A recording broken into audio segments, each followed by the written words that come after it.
Coucou tout le monde, bonjour à tous, bienvenue sur BAM ton CAP les amis, j'espère que vous allez tous bien.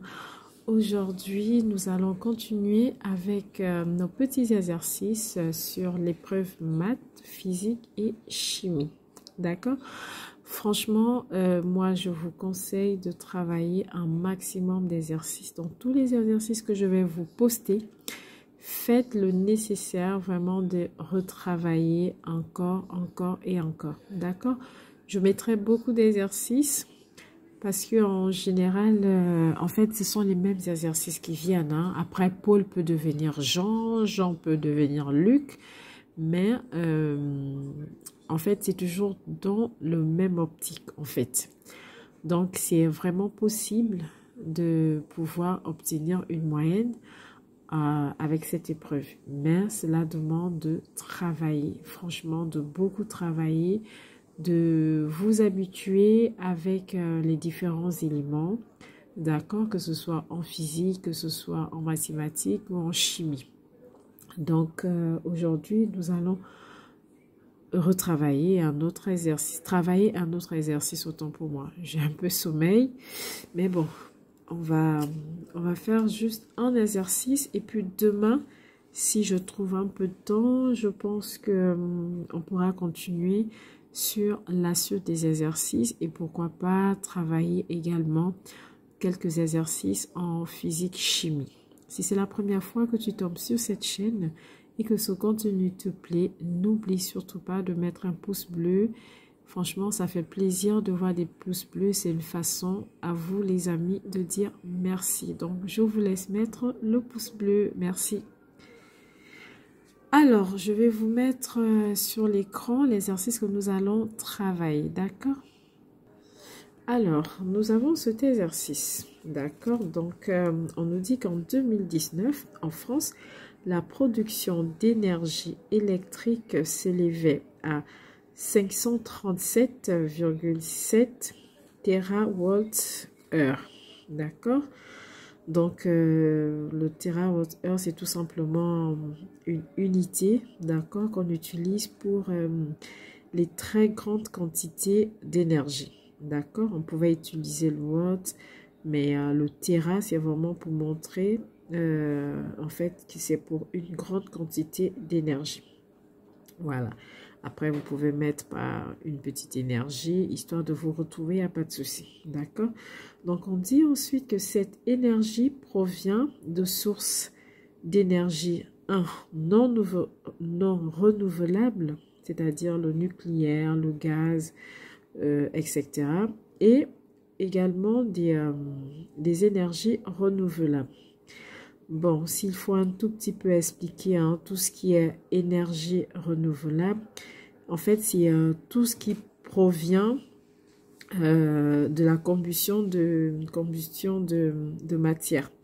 Donc, on va par exemple avoir, comment dirais-je, le gaz naturel, d'accord? On va avoir du charbon, d'accord? Du mazout aussi. Ok, donc ce sont des énergies que l'homme va devoir mettre un peu sa main, il va devoir travailler pour pouvoir les produire. Vous savez, avant, lorsqu'il fallait faire, par exemple, utiliser les trains, ben, on avait un endroit, d'accord, où il fallait mettre beaucoup de charbon, il fallait brûler pour pouvoir faire avancer le train, d'accord? Aujourd'hui, bon, on est passé à autre chose, hein, c'est beaucoup plus facile, mais avant, ça demandait beaucoup de travail. Il y avait des hommes qu'il fallait mettre là-bas dans ce fourneau, si je peux appeler comme ça, parce que c'était vraiment de forte chaleur. Et il fallait alimenter, il fallait mettre du charbon pour faire avancer le train. D'accord? Donc, ce genre d'énergie, ce sont des énergies non renouvelables. Donc, ça veut dire que l'homme doit travailler, comment dirais-je, doit brûler, d'accord, des matières pour pouvoir fabriquer ces énergies non renouvelables. Ensuite, vous avez ce qu'on appelle des énergies renouvelables. Donc, les énergies renouvelables, c'est simple, hein, c'est tout simplement toute énergie, en fait, qu'on va obtenir grâce aux sources naturelles, d'accord? Donc, vous allez par exemple avoir des énergies éoliennes, solaires, d'accord? Donc, ce genre d'énergie, en fait, ils sont produits, par exemple, si on parle de l'énergie avec les éoliennes, d'accord, c'est grâce à la force du vent, d'accord, et le vent, c'est pas nous qui le fabriquons, c'est dans la nature, d'accord. Donc, ce genre d'énergie, ce sont des énergies, du coup, renouvelables, d'accord. Donc, ça ne dépend pas de l'homme, c'est dans la nature, on utilise, d'accord. Donc, ça, c'était juste une petite parenthèse. Donc voilà, donc on va voir du coup de l'énergie non renouvelable, d'accord, et de l'énergie renouvelable. Ensuite, on vous dit que la répartition des sources d'énergie est représentée dans le diagramme ci-contre. Donc ici, on vous met un diagramme. Vous avez ici un diagramme, d'accord? Et si vous regardez bien ici, vous avez énergie non renouvelable, 78,5%. Et de l'autre côté, là, vous avez, là, c'est écrit énergie renouvelable. Et là, au milieu, vous avez, comment est-ce qu'ils sont appelés? On a les 537,7 TWh, d'accord? Donc, c'est ici. Donc, toute cette énergie-là, d'accord, ça représente 537,7. Je vais essayer de faire simple, hein, d'accord? On veut alimenter la France, d'accord? On va s'arrêter avec l'hexagone, hein. Donc, on va alimenter en énergie. Je vais vraiment faire terre à terre.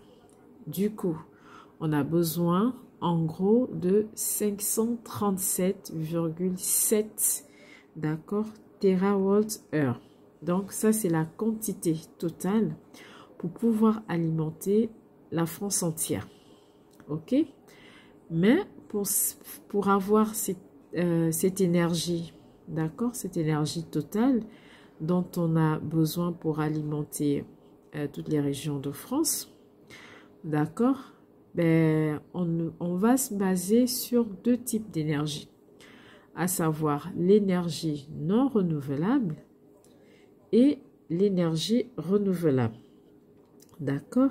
Donc, on a déjà expliqué les différents types d'énergie. Donc, c'est l'association des deux types d'énergie qui vont nous permettre, du coup, de pouvoir fournir assez d'électricité pour toutes les régions de France. Donc, en gros, c'est comme ça, je peux vous résumer ça. D'accord? Donc, comprenez-le comme ça. Ensuite, qu'est-ce qu'on nous dit? On nous dit dans l'exercice 1, les différentes sources d'énergie renouvelable. Voilà. Donc, on dit Luc. Donc, on va nous parler d'un élève. On dit Luc, un élève en classe de première année de CAP, souhaite réaliser un exposé sur les énergies renouvelables. D'accord? Voilà, donc il souhaite faire un exposé sur les énergies renouvelables. Donc, par exemple, les énergies produites par les éoliennes. D'accord? Donc, on dit, pour cela, il veut représenter graphiquement la répartition de ces énergies. OK? Maintenant, on a une première question. Donc, la première question, qu'est-ce qu'on nous dit? On nous demande de calculer en pourcentage la part d'énergie renouvelable dans la production électrique française. Donc, on nous demande de calculer en pourcentage. Donc, vous voyez, on vous a demandé de faire le calcul en pourcentage.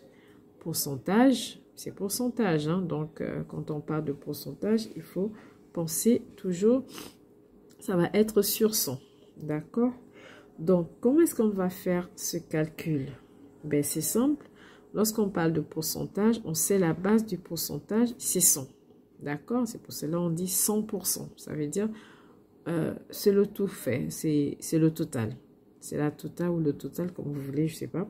Mais lorsqu'on parle de 100 de pourcentage, en fait, c'est 100. D'accord?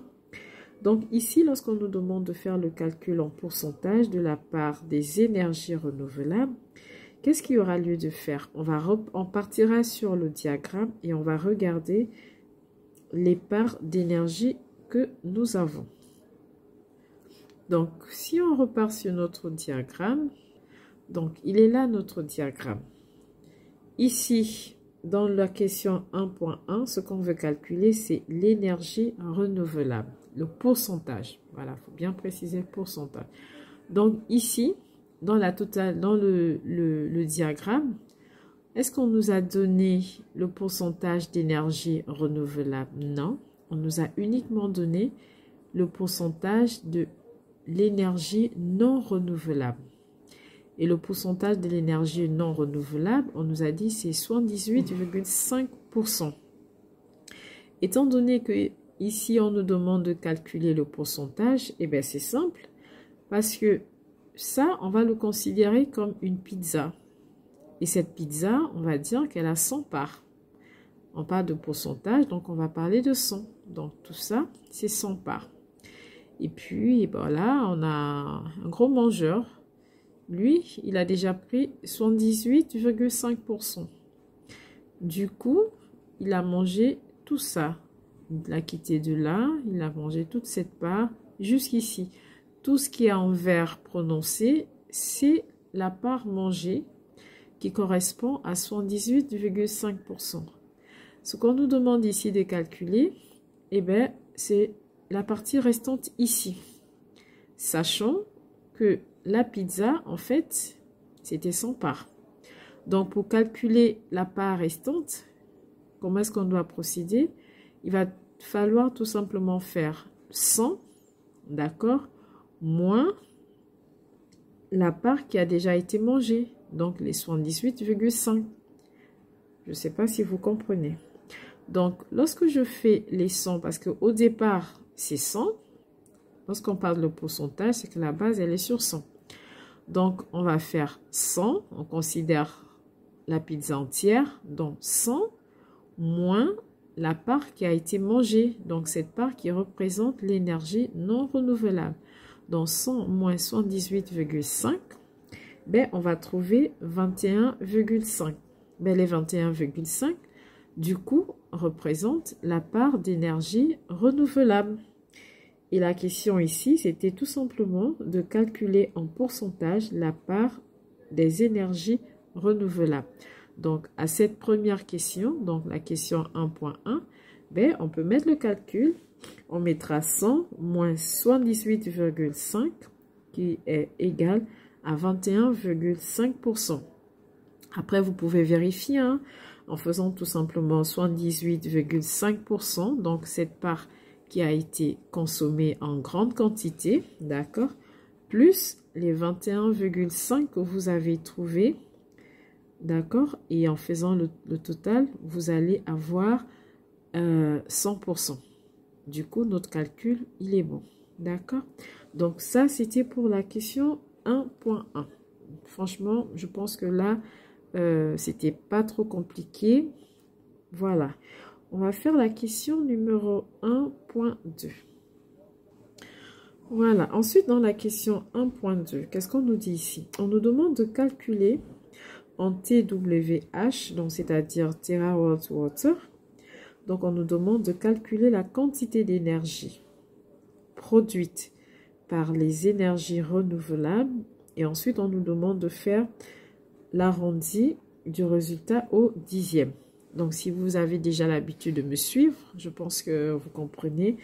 Vous savez déjà le faire, hein, l'arrondi au dixième, l'arrondi à l'unité. Comme je vous disais, ces exercices, ils se ressemblent. Donc, une fois que vous avez l'habitude de les travailler, vous n'aurez pas trop de problèmes. Donc, les vidéos que j'ai faites il y a quelques jours, hier ou avant-hier, je pense, je vous ai expliqué comment est-ce qu'il faut faire pour arrondir à l'unité ou arrondir à la dixième. Je vais réexpliquer, il n'y a pas de souci. La répétition permet de fixer la notion. Alors, pour le 1.2, on va ici considérer, on va repartir sur le diagramme, d'accord? Ici, dans la question 1.2, on nous avait demandé de calculer, d'accord, en térawattheure la quantité d'énergie produite par les énergies renouvelables. Donc, on a trouvé dans la question 1.1, d'accord, le pourcentage des énergies renouvelables. Donc, cette petite partie ici, on avait dit c'était 21,5%. D'accord? Donc, lorsqu'on nous demande de calculer en térawattheure, d'accord? Donc, ça, cette quantité-là, ici, qui représente en fait les deux énergies. L'énergie dont on a besoin pour toute la France. D'accord? Lorsqu'on nous demande de calculer en fait cette quantité d'énergie produite par l'énergie renouvelable, qu'est-ce qu'on va faire? On va tout simplement prendre le 537,7, d'accord? Donc ça qui représente la quantité totale pour alimenter la France entière, d'accord? Qu'on va multiplier par la partie énergie renouvelable, parce que c'est cette partie qui est concernée par la question 1.2, d'accord? Donc on prendra ça, la quantité totale, et on va multiplier avec la quantité d'énergie renouvelable produite, d'accord? Donc on mettra 537,7 multiplié par 21,5 et comme c'est pourcent, tout ce qui est pourcent, ça veut dire c'est sur 100. Donc 21,5, on va diviser du coup par 100. On va trouver 115,6055. Ici, on nous a demandé de mettre le résultat au dixième. D'accord? Donc, lorsqu'on met le résultat au dixième, je vous ai expliqué, vous allez regarder le chiffre qui va suivre. Si le chiffre, autant pour moi, qui suit est égal ou supérieur à 5, vous allez devoir faire arrondir à une unité. Si le chiffre est inférieur à 5, eh bien, vous allez considérer le chiffre tel qu'il est. D'accord? Donc, ici, la réponse, qu'est-ce qu'on a trouvé? On a trouvé 115,6055. Donc, pour faire l'arrondi au dixième, je vais prendre les 115,6 parce que c'est 6 qui va représenter la partie des dixièmes. Et du coup, je vais regarder le chiffre qui vient après le 6. Et je vois que le chiffre qui vient après le 6 est 0. Ben, 0 est inférieur à 5. Du coup, l'arrondi au dixième ne me permet pas de modifier le 6. D'accord? On gardera le 6. Donc, l'arrondi au dixième nous donnera 115,6. D'accord? Donc, on s'arrêtera là pour l'exercice 1.2. J'espère, les amis, que vous comprenez. Après, je vais vous faire un récap de tout ça à la fin. D'accord? Il n'y a pas de souci. Je vais mettre des écritures pour que vous puissiez avoir un support. Il n'y a pas de problème. Donc là, du coup, à cette question 1.2, c'est bon, nous l'avons fait et on va passer à la suite. D'accord? Alors, nous allons continuer avec la question 1.3. Qu'est-ce qu'on nous dit ici? On nous dit que Luc, dont vous vous rappelez, au début, on nous a parlé de cet élève, Luc, d'accord, qui est en année de CAP, d'accord. Donc, Luc a obtenu, après plusieurs recherches, la production en térawattheure des différentes sources d'énergie. Donc, comme on le disait tantôt, hein, les sources d'énergie, voilà. Donc, on va calculer toutes ces énergies. Excusez-moi, je suis un peu enrhumée, désolée. Donc, lorsque Luc a fait ses recherches, il nous a rempli ce tableau. Donc, Luc nous trouve ça. Donc, ici, vous avez les sources d'énergie. Ici, on a uniquement des énergies renouvelables. D'accord? Donc, on a hydraulique. Donc, hydraulique, ça veut dire tout ce qui est hydro, hein, le plus souvent, c'est de l'eau. Donc, hydraulique, on peut dire que ça provient, c'est une énergie provenant des chutes d'eau, d'accord? Quand le débit est bien fort, hein. C'est pour cela, souvent, il y a des barrages, on fait des grands barrages et on peut récupérer avec toute l'eau qui va tomber avec de fortes puissances comme ça, on peut l'utiliser pour faire de l'énergie, d'accord? Donc, hydraulique, ça veut dire ça vient des chutes d'eau. Ensuite, il a une autre énergie qui est ici, éolienne. Donc, éolienne, ça tout le monde le sait. La provenance, c'est le vent, d'accord? Donc, on a beaucoup d'éoliennes, on peut voir. Pour ceux qui se déplacent beaucoup, vous allez voir sur la route, vous avez des grandes éoliennes qui vont tourner. Voilà, donc c'est pour produire de l'énergie grâce au vent, la force du vent. Donc, on a des éoliennes, on a les solaires, voilà, on va voir des panneaux solaires, voilà. Donc, solaire, et on a en bas bioénergie.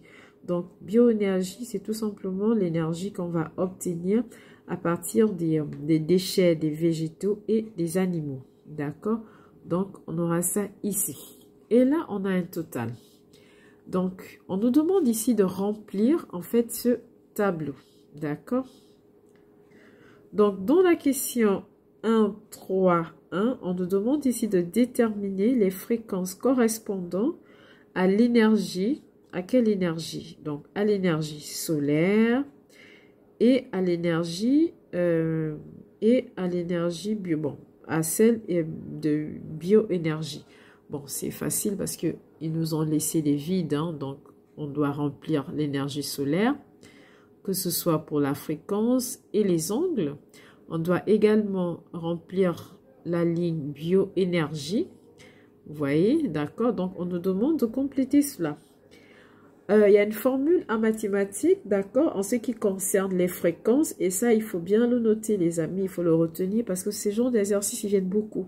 On vous demande de calculer les fréquences. Pour calculer tout ce qui est fréquence, d'accord, la règle mathématique dit quoi? La règle mathématique nous dit, pour calculer la fréquence, il faut tout simplement prendre, en fait, chaque effectif, d'accord, que vous allez diviser par l'effectif total. Et ensuite, vous allez multiplier par 100. Ça, c'est la règle pour les fréquences. D'accord? Donc, par exemple, ici, on nous a demandé de calculer cette fréquence-là. D'accord? Donc, pour calculer cette fréquence, et ensuite, à la fin, on nous demande aussi d'arrondir au dixième. Ok, d'accord. Donc, pour cette fréquence ici, donc la fréquence solaire, la règle de fréquence nous dit quoi? On nous dit de prendre l'effectif. L'effectif ici, c'est combien? C'est 11,8. Donc, ça, c'est l'effectif solaire. D'accord? Donc, on prendra 11,8 qu'on va diviser par l'effectif total. L'effectif total, vous voyez, en bas ici, c'est écrit total. Donc, l'effectif total, c'est 115,6 que vous allez multiplier ensuite par 100. Et lorsque vous faites ce calcul, vous trouvez 10,2076. D'accord? Donc, une fois que vous avez cette réponse, on vous dit ensuite de mettre le résultat au dixième. Ça, il faut faire attention. Hein. Vous voyez, ici, ils vous ont demandé de mettre le résultat au dixième. Donc, lorsqu'on trouve 10,2076, donc, la rangée des dixièmes, c'est quoi? C'est juste après la virgule, vous avez le 2. Donc, ce chiffre 2, c'est le chiffre des dixièmes. Maintenant, je vais regarder le chiffre qui vient après le 2. S'il est égal ou supérieur à 5, je devrais ajouter une unité. S'il est inférieur à 5, eh bien, je garde le chiffre comme tel. Donc, lorsque je trouve 10,2076, je sais que le 2, c'est le chiffre des dixièmes. Donc, je regarde le chiffre qui vient après. Le chiffre qui vient après, c'est 0. Du coup, 0 étant inférieur à 5, ben, mon chiffre que je vais donc retenir ici pour le résultat sera tout simplement 10,2. D'accord? Voilà. Et on fait la même chose, autant pour moi, pour, on nous a demandé de calculer le solaire et bioénergie. Donc, pour bioénergie, j'espère que tout le monde peut le faire. Qui c'est qui a réussi? 1, 2, 3, 4, 5. Donc, je vais vous le dire. Donc, on a dit de prendre, pour la fréquence, on prend chaque effectif. Donc, ici, on m'a demandé de calculer l'effectif bioénergie. Donc, l'effectif bioénergie, c'est 9,7 ici, d'accord? Divisé par l'effectif total. Donc, l'effectif total, c'est là parce qu'on travaille avec cette rangée. Il ne faut pas vous perdre, hein, les amis. Donc, nous sommes sur cette rangée. Donc, je vais diviser 9,7 par l'énergie totale, l'effectif total qui est 115,6. Et ensuite, je multiplie par 100. Donc, lorsque je fais cette opération, je vais trouver 8,39 100 346. Et qu'est-ce qu'on m'a demandé? On m'a demandé de me donner le résultat en dixième. Vous avez ça marqué ici. Voilà, on dit de donner en dixième. Donc, pour donner en dixième, je fais pareil. Dixième, c'est donc le chiffre après la virgule. Donc, j'ai trouvé 8,39 100 346. Donc, je vais prendre 8,3. 3 représente le chiffre des dixièmes. Et ensuite, je regarde le chiffre qui vient après 3. Le chiffre ici qui vient après 3, c'est un 9. Je me pose la question de savoir, 9 est-il inférieur ou supérieur à 5? C'est supérieur à 5. Ah, dans ce cas, il me faut ajouter une unité. Donc, au lieu de mettre 8,3, d'accord, ma réponse sera du coup 8,4. Parce que le chiffre après le 3 est supérieur à 5. Le chiffre après le 3, c'est un 9. Donc, la réponse ici sera 8,4. D'accord? Bon. Ici, on nous a demandé de compléter la colonne des fréquences. Bon, ça, on l'a déjà fait. On a fait le calcul, donc on écrit les calculs, d'accord, comme je vous l'ai dit.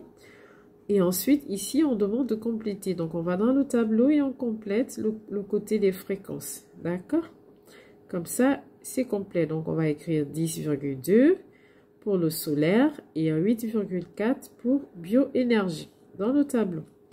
Et ensuite, qu'est-ce qu'on nous dit? Dans la question 1, 3, 3, on demande du coup de calculer les angles correspondant à l'énergie solaire et bioénergie et de faire l'arrondi des résultats à l'unité.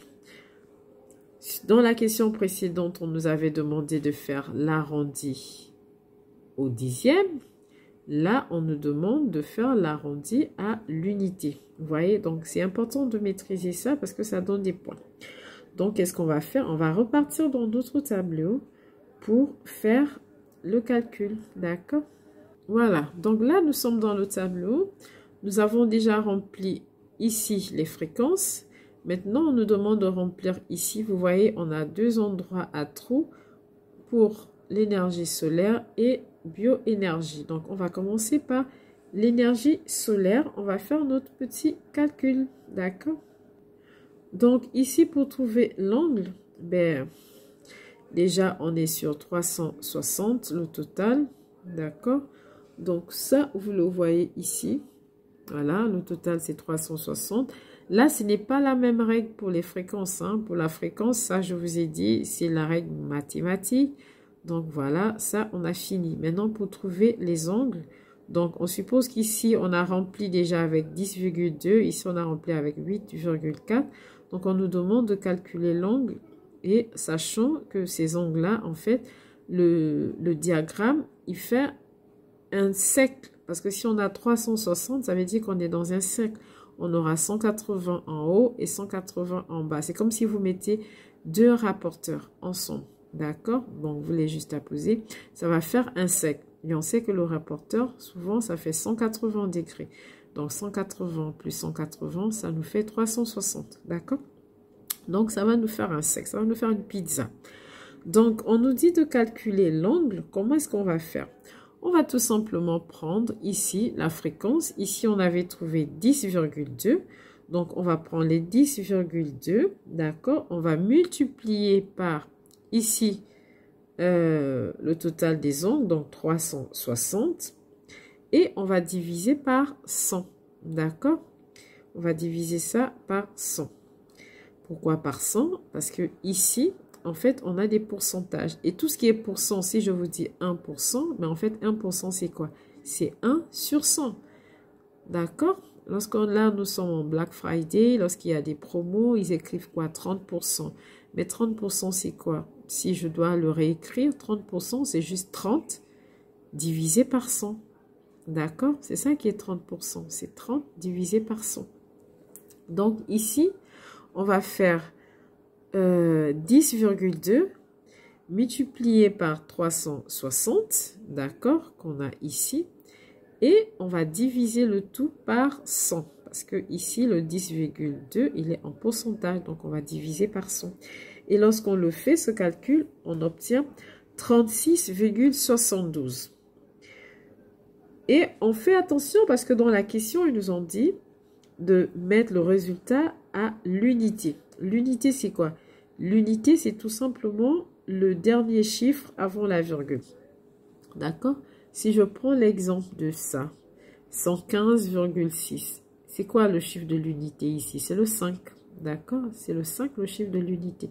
Donc, si par exemple, je dois arrondir ce chiffre à l'unité, ça va me faire combien? Qui c'est qui peut répondre? 1, 2, 3. Je donne la réponse. Ici, ça m'aurait fait 116. Parce que le chiffre de l'unité étant 5, je regarde le chiffre qui vient après lui. S'il est égal ou supérieur à 5. Et là, je vois que le chiffre qui vient juste après, c'est 6. Il est supérieur à 5. Donc, du coup, j'ajoute une unité ici à 5. D'accord? Donc, ça m'aurait fait 116. D'accord? Voilà. Donc, c'était un exemple. Donc, là, nous avons trouvé 36,72. 36,72. On m'a demandé de prendre le résultat à l'unité. Donc, je prends 36. 6 étant le chiffre de l'unité, je regarde le chiffre qui vient après le 6. Donc, c'est le 7.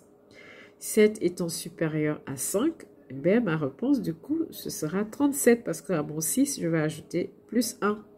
Donc, ça va me faire 37. D'accord? Donc, ici, ce sera 37 degrés. Vu qu'on nous a demandé de calculer les angles, il faudra bien écrire 37 degrés. Comme la température. Donc, avec un petit 0 à côté. D'accord, les amis?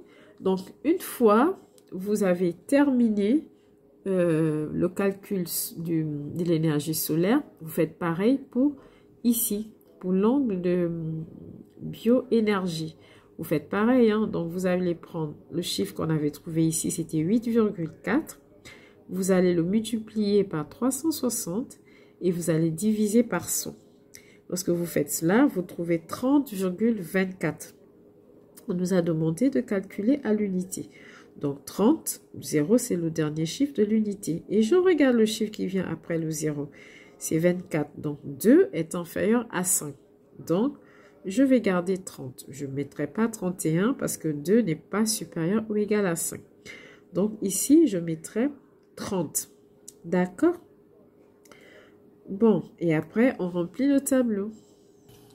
Voilà, donc une fois on a terminé les petits calculs, d'accord, de la question 1.3.3, on va passer à la question 1.3.4. On demande de compléter la colonne des angles. Donc ça, on l'a déjà fait dans le tableau. On a trouvé 37 pour le solaire et 30 pour bioénergie. Donc le tableau, il est complet.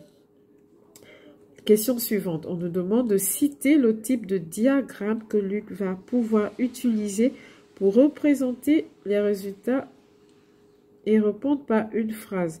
Ben, ici, c'est très simple, hein, d'accord? Donc, quel est le diagramme qu'il va utiliser? On a plusieurs types de diagrammes. Après, vous pouvez chercher sur Internet. Moi, je vais juste vous en donner deux qui viennent le plus souvent. C'est le diagramme à bâton. Donc, par exemple, l'exercice que nous avions travaillé, mon dernier poste de maths, physique, chimie, on avait un diagramme en bâton, d'accord?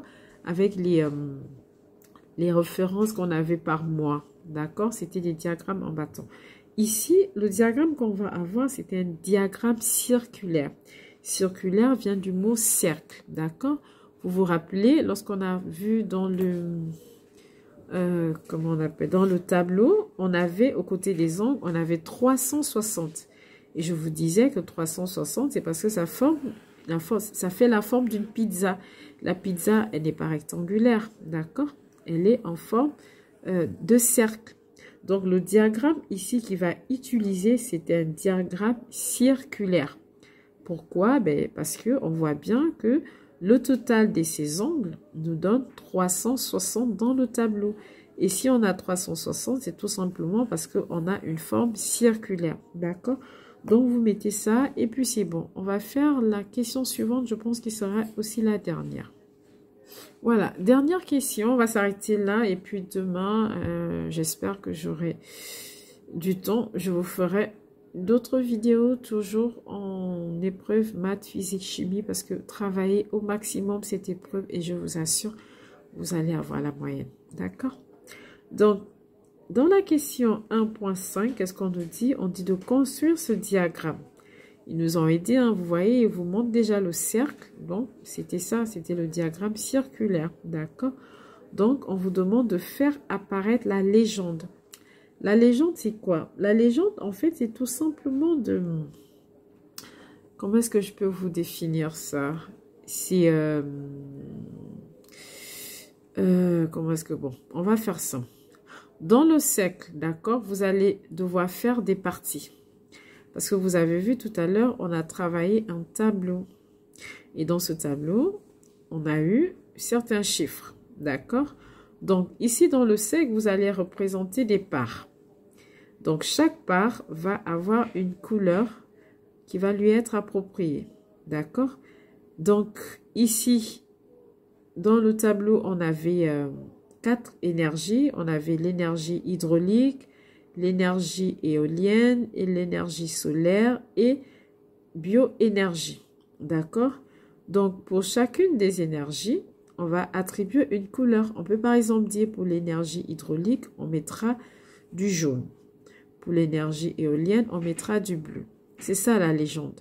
Donc, lorsque la personne, elle regarde votre diagramme, elle va se référer à la légende et elle fera le bleu, c'est pour l'énergie hydraulique.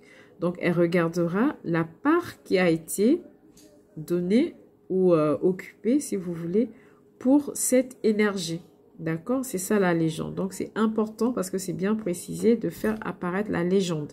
Donc, ce n'est pas une partie à négliger.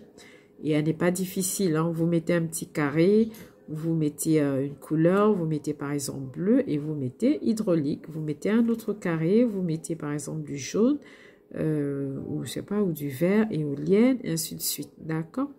Et ensuite, dans le diagramme, vous allez faire la répartition en vous basant bien évidemment du tableau. D'accord? Il ne faut pas vous tromper, les amis. Voilà. Donc, dans le tableau, vous avez ça. Vous avez vu hydraulique. Voilà. Si on choisit, par exemple, de prendre ça, c'est sur 100. Donc, on suppose que c'est un gros gâteau qui est sur 100 parts. Donc, l'hydraulique, à quoi elle part? Il a 52,1. Ensuite, éolienne, il a 29,3. D'accord? Donc, si vous regardez le tableau, vous allez bien prendre fréquence. Donc, ici, hydraulique 52, l'autre c'est 29,3. Ensuite, si vous vous rappelez, lorsqu'on a fait le calcul, on avait trouvé 10,2 ici et le dernier 8,4. Donc, cette représentation doit se retrouver sur notre diagramme circulaire. D'accord? 52,2, ça veut dire on est un tout petit peu au-dessus de la moitié, parce que la moitié de 100, c'est 50. Puisqu'ici, le total, c'est 100. D'accord? Donc, lorsqu'on va faire le sec, il faut se rassurer qu'on essaie de s'imaginer la moitié et on dépasse un tout petit peu. D'accord? Donc, ne mettez pas une grande part, par exemple, pour le tout petit qui est l'énergie bioénergie. D'accord? Vous n'allez, parce que lui, c'est à peine 8,4. Donc, sa part ne sera pas plus grande que celle de l'hydraulique, par exemple. D'accord? Donc, il faudrait que ça ait du sens, hein, sinon, vous allez perdre des points. Bon, je vous montre un tout petit peu hein, comment ça doit se présenter. Donc, on a dit qu'on devait faire une légende. Donc, on va faire la répartition des couleurs. D'accord, les amis? Donc, on pouvait mettre hydraulique pour le bleu. Donc, vous allez mettre sur le côté, vous faites des petits carreaux. Et vous mettez hydraulique, vous mettez bleu, ainsi de suite. Chaque couleur, vous attribuez. D'accord? Vu qu'on avait 4 sources d'énergie, là, vous voyez, c'est divisé en 4. Donc, qui c'est qui prendra la couleur rose ici? C'est parce qu'elle est plus grande que toutes les autres. Est-ce que j'irai mettre l'énergie bio, est-ce que je mettrai l'énergie solaire ici dans le rose? Non, c'est pas possible. Parce qu'on voit bien dans ce cercle, la grande partie appartient au rose. Donc, si je dois mettre ici, je mettrai le nom de l'énergie hydraulique. D'accord? Pour que ça ait du sens. Parce que c'est cette partie qui représente quand même 52,1. Donc, un tout petit peu plus de la moitié. Ensuite, quelle énergie suivait? Éolienne, c'était 29,3. Donc là, si vous voyez, je pense après cette partie, c'est celle-là. Donc, éolienne, en fait, elle prendra cette couleur. Après éolienne, je pense la plus grande, c'est solaire. Donc, solaire prendra peut-être ici. Et bioénergie sera représentée par cette couleur. D'accord? Donc, vous faites un cercle comme ça. Vous essayez d'être logique dans ce que vous faites. Hein, d'accord? Donc, la grande part appartient bien à celle qui a le plus grand pourcentage. Et vous mettez la légende sur le côté. D'accord? Bon, je pense que là, on a fait toutes les questions concernant cet exercice numéro 1. Je vais vous faire le résumé du tout et on va s'arrêter là, les amis. D'accord? Voilà, les amis. Donc, on va essayer de récapituler et on va s'arrêter là. Donc, dans l'énoncé, on avait la première question. Donc, il fallait faire le calcul en pourcentage pour trouver la part des énergies renouvelables. Donc, ici, 1.1, il était juste question de faire 100 moins 78,5, d'accord, on trouvait bien 21,5%, d'accord. Ensuite, dans la question 2, c'était de, excusez-moi, de calculer en térawatts-heure, d'accord, la quantité d'énergie produite par les énergies renouvelables et arrondir le résultat au dixième. Donc ici, on avait fait ces calculs. Il fallait prendre le 537 qui représentait l'énergie térawatts-heure, multiplié par la partie qui concernait du coup l'énergie renouvelable qui fait 21,5 et ensuite on divisait par 100. Donc du coup, on avait trouvé 115,6055. Et vu qu'on nous a demandé de faire ce calcul arrondi à la dixième, d'accord? Donc, je reviens ici et puis je regarde. J'ai trouvé 115,60. Où se trouve la dixième? Là, c'est l'unité. Le 5, c'est l'unité. Le 6, c'est la dixième, d'accord? Donc, c'est ça qui me concerne. Et je vais tout de suite regarder le chiffre après. Le chiffre après, c'est un 0. Il est inférieur à 5. Donc, du coup, je vais conserver 6. Ce qui va me faire 115,6 arrondi à la dixième. Et on est passé à la question 1.3.1. Là, il fallait calculer les fréquences et je vous ai dit, là, il faut tout simplement connaître la règle mathématique qui nous dit, pour faire le calcul des fréquences, il faut tout simplement diviser chaque effectif par l'effectif total et ensuite multiplier par 100. D'accord? Donc, on a fait le calcul hein, sans aucune difficulté. C'était 118 divisé par 115,6 multiplié par 100. On avait trouvé 10,2076. Et comme il fallait faire l'arrondi aussi à la dixième, donc je regarde la dixième ici, c'est le chiffre 2. Et je regarde le chiffre qui vient après le 2, c'est un 0, c'est inférieur à 5. Donc, je vais tout simplement prendre 10,2. On fait pareil pour la deuxième énergie qu'il fallait calculer. D'accord? Ici, on avait trouvé 8,39 Donc, à la dixième, ça me fait 8,3. C'est 3 qui est le chiffre de la dixième. Et je regarde le chiffre qui vient après le 3. C'est le 9. 9 est supérieur à 5. Du coup, à mon chiffre de dixième, le 3, je ajouterai une unité. C'est pour cela que j'obtiens ici 8,4. D'accord? Donc, ensuite, on a fait le calcul des ongles. Hein, donc, le 1.3.1. Bon, là, il n'y avait pas de difficulté aussi. C'était tout simplement de prendre 102 multiplié par 360. D'accord? Multiplié par 100. Divisé autant pour moi par 100. On trouvait 36,76. Et là, par contre, c'était l'arrondi à l'unité et non à la dixième. Donc, l'unité, sera ici, le 6. Et je regarde quel chiffre vient après le 6, c'est 7. Vu que 7 est supérieur à 5, ben, le dernier chiffre ici de l'unité, j'ajouterai une unité. Donc, au lieu de 36, je passe à 37 parce que 36 devient 6 plus 1, ça me fait 7. Donc, ça fait 37 degrés à l'unité. Je fais pareil pour le bas, je fais le calcul, je trouve 30,24 et l'unité c'est le 0. Le chiffre après l'unité c'est 2, c'est inférieur à 5. Donc, il n'y a pas à ajouter, je conserve le 30. Et on finissait par la question 1.5, d'accord? Donc là, il n'y a pas de difficulté. Vous avez vu le diagramme, comment est-ce qu'il faut le représenter. Voilà, et puis c'est tout. Bon, les amis, voilà, les amis, je pense qu'on a fini de travailler cet exercice numéro 1. J'espère franchement que vous allez pouvoir recommencer encore et encore. Et je vous assure, à force de retravailler ces exercices, vous vous sentirez beaucoup mieux lors de l'examen. Si vraiment vous avez aimé ce post, n'oubliez surtout pas de vous abonner. Si vous n'êtes pas encore abonné, n'oubliez pas de mettre un pouce bleu. Franchement, les amis, un pouce bleu, c'est une façon de me dire merci et ça me va droit au cœur. Sur ce, je vous dis à très bientôt. Si mon rhume ne me prend pas beaucoup plus que ça, je pense que demain, je pourrai vous faire la suite. Mais si je me sens hyper mal, ben, ce sera pour une autre fois. Alors, je vous dis à très bientôt pour une prochaine vidéo. Portez-vous bien. Merci et au revoir. Ciao.